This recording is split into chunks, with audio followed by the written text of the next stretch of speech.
Hey guys, it's your pal Dave from notesandvolts.com, and I get a lot of comments on my video and I really appreciate that.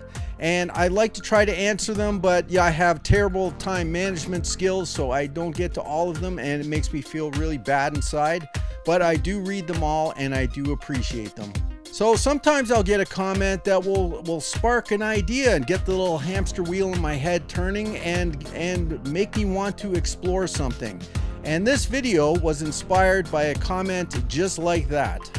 So I got a comment from someone named Axo on my Teensy Synth filter video, and they ask, could this filter part be used with Teensy 3.2 with just audio input and output to filter audio input?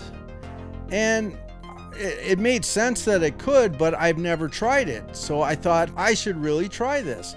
So thank you to Axo for that comment and inspiring this video, and hopefully we'll find out if you actually can do that.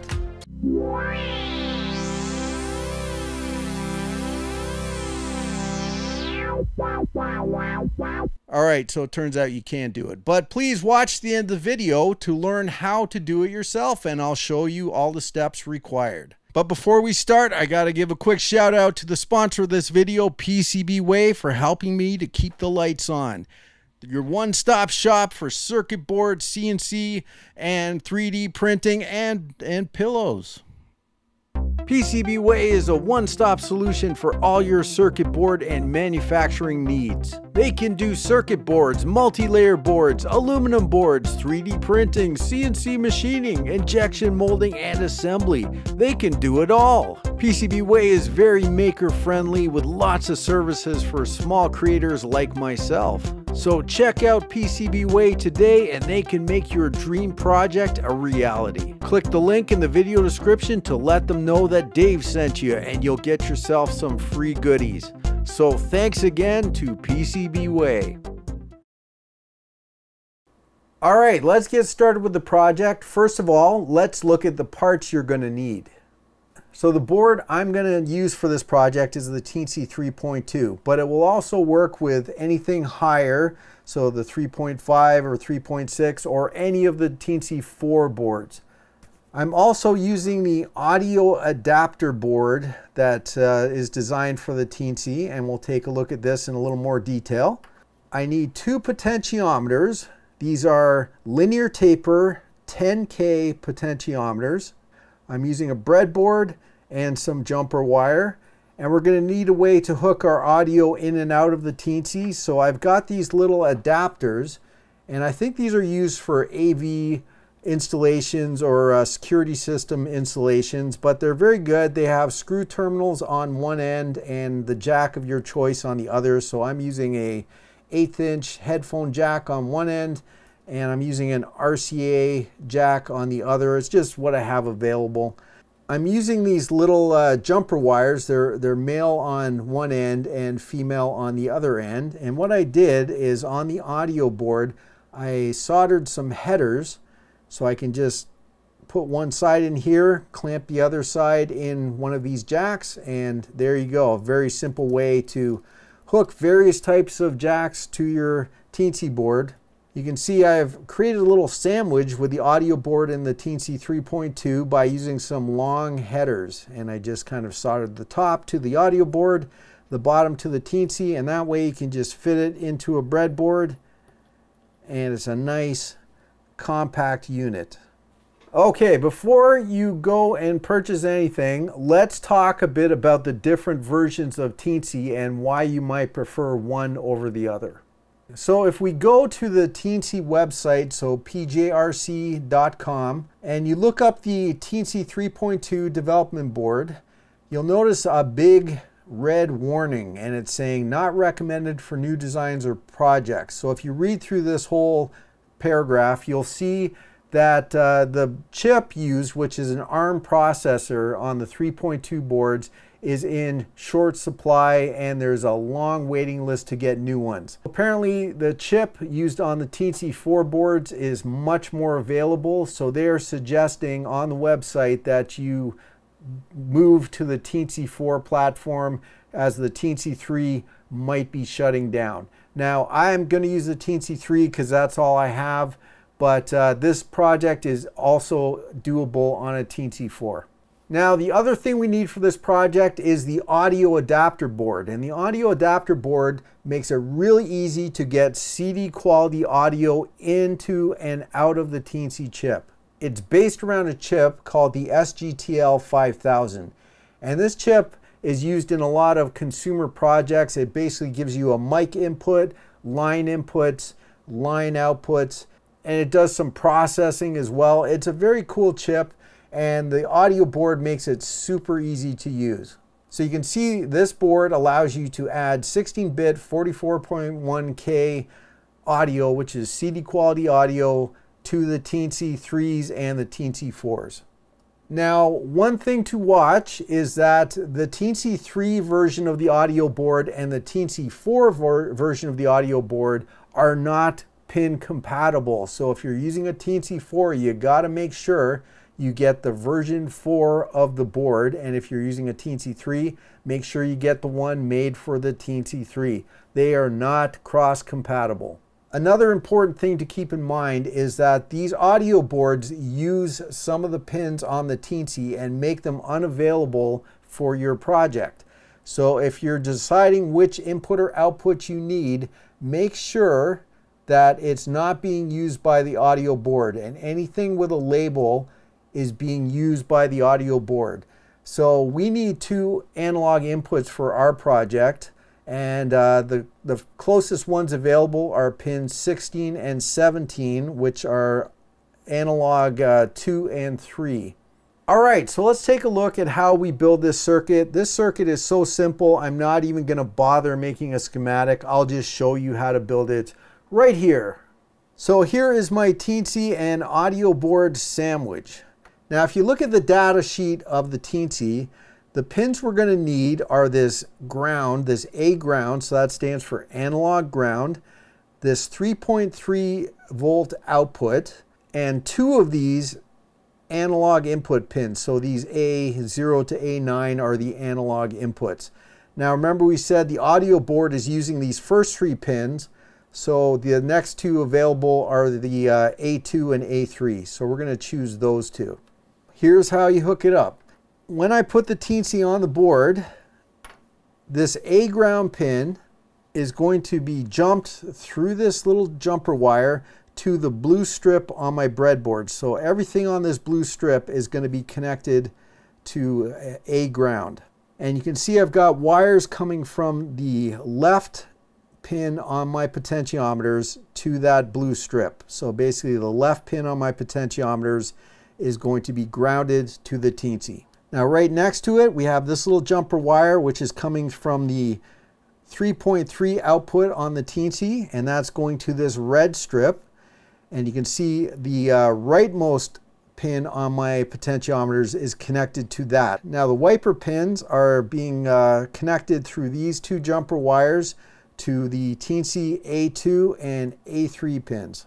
Now to get audio in and out of my Teensy, I'm going to have to connect some jacks. So if we look on the bottom here, you can see we have a line in section and a line out section. And they're both stereo, so we have a left and a right channel, and we also have some grounds. So first of all, let's take our line in. So I'm using this 1/8 inch adapter with the screw clamps on one end and the jumper wires on the other. And I'm going to take the one labeled ground, and I'm going to connect it to a pin labeled G on my line input side. So that is going to be this outer pin here. And even though this is stereo, we're going to only use it in mono. So I'm just going to use the left side for the in and out. So I'm going to take my signal side of my jack, and I'm going to put it to the pin labeled line in L. And there you go, there's our input. Now for our output, I'm using this RCA jack, and that just makes it easier to connect to my mixer, but you can use any type of jack you want. I'm going to take the ground pin of that jack, and you can see we've got an L, a G, and an R pin on the line out section. I'm going to connect the ground pin of my jack to the G. And I'm going to connect the signal pin of my jack to the L, or left channel. And there you go. There is our input and output connected. So now we've got everything connected. All I have to do is make sure that I get the correct pins on my Teensy and line them up with my little jumper wires. So I'll take my A ground pin, make sure it lines up with that. Put the Teensy in place and press it in.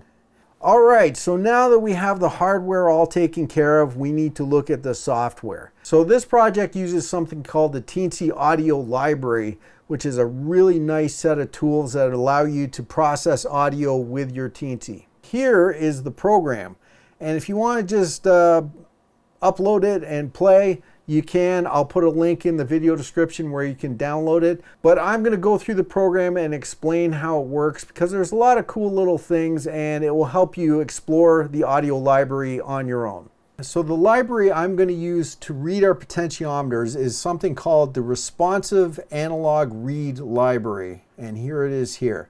Now you have to make sure you have this in your Arduino software. To check that, go to the Sketch menu and then go to Include Library and scroll down the list, and you should have Responsive Analog Read in the list. If you don't, you need to install it. The way to do that is scroll back to the top of this menu, go to Manage Libraries. The Library Manager will pop up and do a search for responsive. And if you scroll down the list, you should find the Responsive Analog Read Library by Damien Clark, and just hit the install button to get the latest version. So the Responsive Analog Read Library makes it very simple to reliably read potentiometers. First thing we need to do is make two responsive analog read objects. And you can see I've declared them here. I've called one analog 1 and analog 2. And the first parameter you have to give it is the pin number that the pod is connected to. So remember, we used A2 and A3. And the second parameter we're not going to worry about, just set it for true. So that will set up our two analog read objects.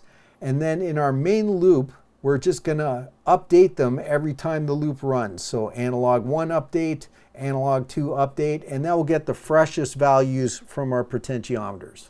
To check if our potentiometers have changed since the last time we read them, we have this very handy has changed function. So all I have to do is check if analog 1 has changed, then do this. If analog 2 has changed, then do this. So that is very handy, because our program will only do something if we have changed the position of the potentiometer. So a couple other things we'll take a quick look at. We have a bunch of stuff here that I'm going to show you how to generate, which basically declares our Teensy audio objects. So we have an input, we have an output, we have our filter, and we also have our SGTL 5000, which, if you remember, is the chip on our audio board. In our setup function, we're going to give those objects some basic parameters to get them started. So you can see the SGTL 5000 chip. We're going to enable it, which is going to turn it on, which is very important. We are going to select the input type. So the audio board has two inputs. It has a mic level input and a line level input. So we want to select the line level input. And we're also going to select the output volume. So the parameters for this can be 0, which is off, to 1, which is 100% volume. And basically, we're going to set it at 0.5, which is 50% volume, which is a good starting point. We also have our filter object, which has two parameters. It has a frequency and a resonance. And just to get it started, I'm just going to zero them out and set them both at 0. So of course, in an Arduino program, our setup function will only run one time when you first start the program. But our main loop section is going to loop over and over and over again as long as your program is running.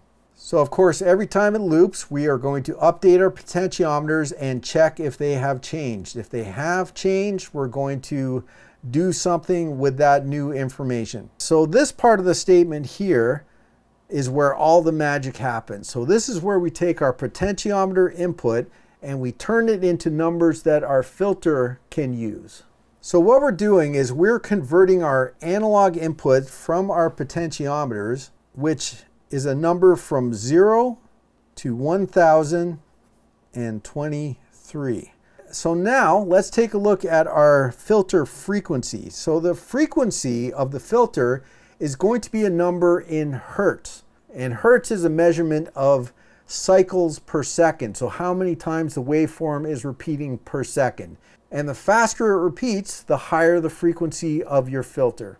So what I want to do is take this 0 to 123 and change it into 0 to 10,000 hertz. So the first thing I can do is take this 0 to 1023 value from my potentiometer and turn it into a decimal fraction. So we'll call the reading from my potentiometer, we'll just say it's pot. And we divide that value by the maximum number we're going to get, which in this case is 1023. And this is going to give me a percent. So say I had 665, divide that by my total, and you can see that will give me roughly 65%.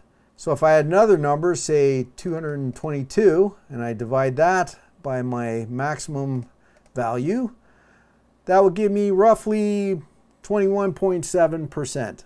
So let's say I turn the pot exactly half value, I do my calculation, and I get 0.5, which is 50%. Now if I multiply that by the number I want, which is 10,000 hertz, it will scale that number. So a 50% reading on our pot will give us 50% of our 10,000, which is 5,000.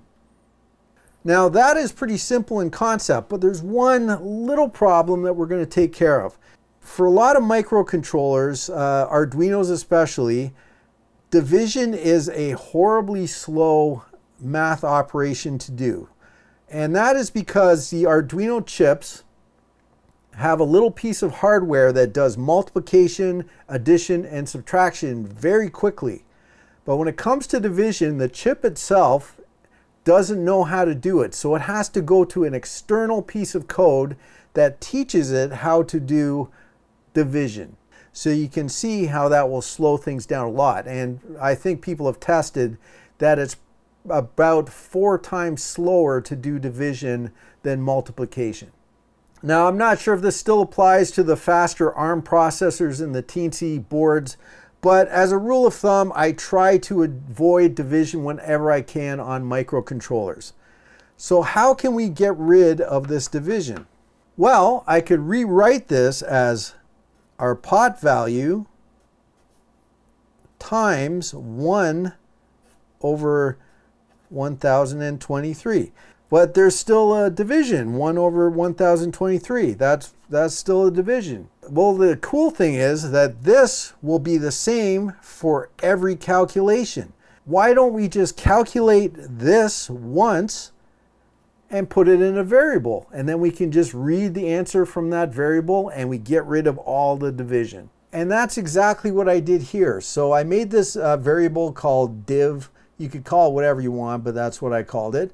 And you can see that's what I did. I calculated 1 divided by 1023.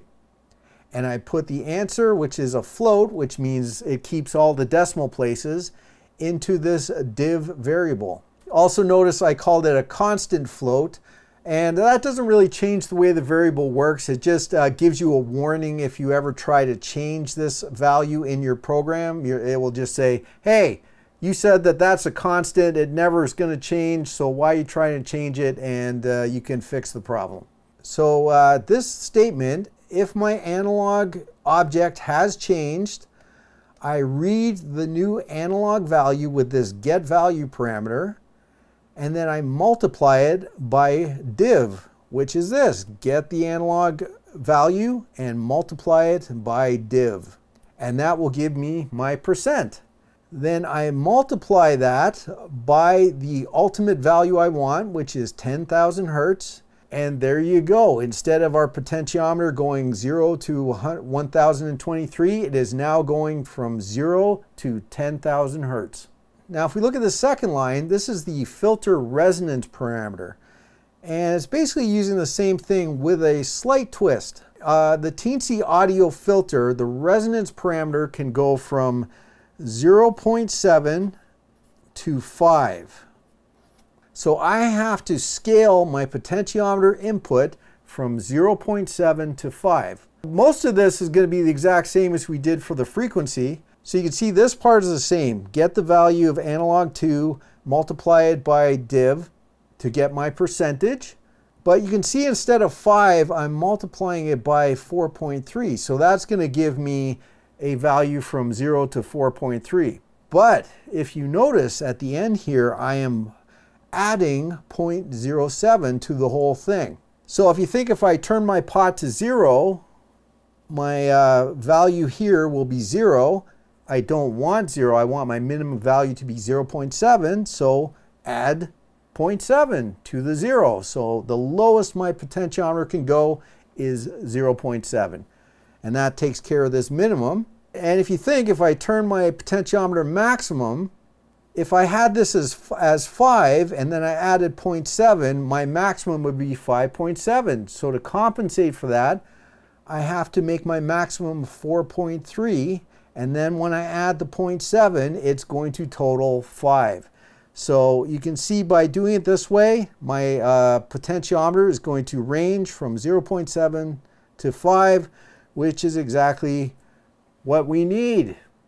But how did I come up with all this stuff? Like, how did I figure out what the input is and what the output is, and how did I know what objects and what parameters to give them? Well, let's take a look at that. The Teensy website has this great thing called the Audio System Design Tool for Teensy Audio Library. So if you just do a Google search for Teensy Audio Design Tool, you should get to this page. And on the left here, we have all these different things we can play with. And if you click on any one of them, you will get the information and the parameters and all that fun stuff in this little info section. So the first thing we're going to need is an input for our Teensy audio board. And you can find that in the input section under I2S, or I squared S as it's referred to. Now if we move that and drag it onto the workspace, we'll get this little module, and if you click on it, you'll get a bunch of inputs. And you can see, here's our Teensy audio board. It's showing you where the line input is. And if you remember, we hooked up a jack to those exact pins. It's telling you here that the out 0, which is this top little node here, is the left channel, and the right channel is down here, and it's referred to as out 1. The next thing we need is an output. So if I go to the output, I want the I squared S output. And let's drag one of those. And if I click on it, here is the information. It's once again showing you on the Teensy board where the left and right audio pins are. It's saying that in 0 is the left channel, in 1 is the right channel. So that is 0, that is 1. So if I just connected these together, by dragging a line between the two objects, basically I could put something into my Teensy board and the audio would come out the output. So this is just basically an audio pass-through. But that is very boring, so we're going to do something a little more interesting. So as you know, the purpose of this project is to build an audio filter. So let's go down to the filter section, and we're going to grab a filter object. And we'll just drag it between our input and output. And you notice it's got a couple of inputs and 3 outputs. Now once again, we'll click on it so we get the information. And you notice it's saying that in 0 is signal to filter, in 1 is frequency control. So you can actually control this with external audio, but that's not what we want to do. We want to control it with our potentiometer. So we're not going to use that. We're just going to attach the signal to the filter. So if you remember, we're using the left channel, which is this input here, on our input. And we'll just drag a line to the input of our filter. Now if you look at the output, we have these 3 nodes here. The top one is a low pass output. The second one is a band pass output, and the bottom one is the high pass output. So if you wanted a different type of filter, you could use one of those other nodes, but of course we want the super cool sounding low pass filter. So we'll take this top node and we'll connect it to the top node of our output, which is once again the left channel. So if you look at what we got our audio input going into our filter input, and then the low pass output going into our audio board output. Now we're almost finished, but we need one more thing. We have to go down to the bottom to the control section and drag on an SGTL 5000. Remember, that is the chip on our audio board. So just drag it and put it anywhere on the page. There's no input or output connection. It just has to be there. And if you want to read more about the SGTL 5000, it's got a bunch of things it can do. It's got quite a few things it can do. So you can play around with some of those parameters if you want. But once we've got that, all we have to do is click on the export button. And it's going to give us this code here, and just click and copy. And you can see in my program, I've already got all that stuff there. But if I want to, I'll show you where it would go. So if I delete all that, you know, the responsive analog read was what we added for our potentiometer. So right under that, I'll just paste all this new code. And that's going to include all the libraries we need, and it's going to define our objects. So if you look, we've got our audio input, and it's given it a name, I2S1. Now you could change that to whatever you want, but we'll just keep it as suggested. We've got a audio filter state variable object, and it's given it a name, filter1. We've got our output, I2S2. And these 2 patch cords are how we connect the things to each other. So it's saying an audio connection, the I2S1, which is our input, node 0 to filter1, node 0. So that's going to connect those 2 things together. That's what happened when we drew the little line. And then we have another patch cord taking the filter 1 node 0 output and connecting it to the I2S2 node 0 input. And that is our second one. That's where we drew the second line. And finally, we have our audio control for the SGTL 5000, and there it is right there. So that tool makes it super easy to configure all these different audio modules and play with them and connect them. It's really fun to do. Okay, so now that you understand how the program works, all we need to do is upload it to our Teensy board. So let's get a USB cable and plug it in. And now we just need to set up a few things. If we go to our tools menu, go to board, and make sure your Teensy is selected. Mine is the 3.2, but if you're using a 4 or 4.1, you would select those. USB type can be left at serial. All these things can be left the same, and then go to port and make sure your Teensy is showing up. So mine is showing up as COM4, Teensy 3.2. Make sure that is selected. And now just click upload. So now we just have to wait for the program to compile. So once the program is compiled, it will try to upload it to the Teensy. Now sometimes you might get this message, Teensy did not respond. And you see a little warning here, press button on Teensy to manually enter programming mode. If that happens, there's a little white button on the Teensy, just press it, and you'll see the program go up. And then once you see done uploading, you're good to go. All right, so now here comes the fun part. We're going to actually test this out. So I'll take my output jack and I'll connect that to my mixing board. And as a sound source, we're going to use this Roland J6, which is a fun little synth. It's got a 1/8 inch output, so I'll just connect an 1/8 inch cable there. And the other end will go into my audio input. All right, so to start with, I've got my resonance and filter frequency turned all the way down. So I'm going to play a note. And if I turn up my frequency knob,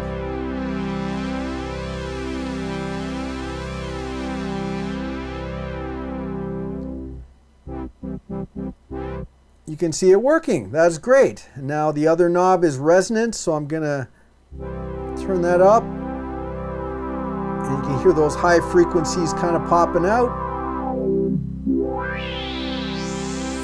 And you can hear now it has some resonance.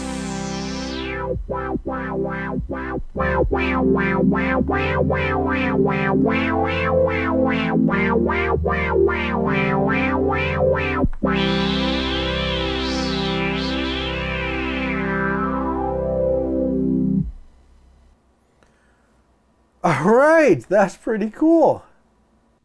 So there you have it. What a fun little project. And there's plenty more that the Teensy can do. So if you enjoyed this, let me know, and maybe a part 2 will be in order.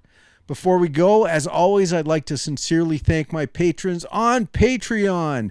Thank you for all your support, guys, and let's enjoy your names on the screen.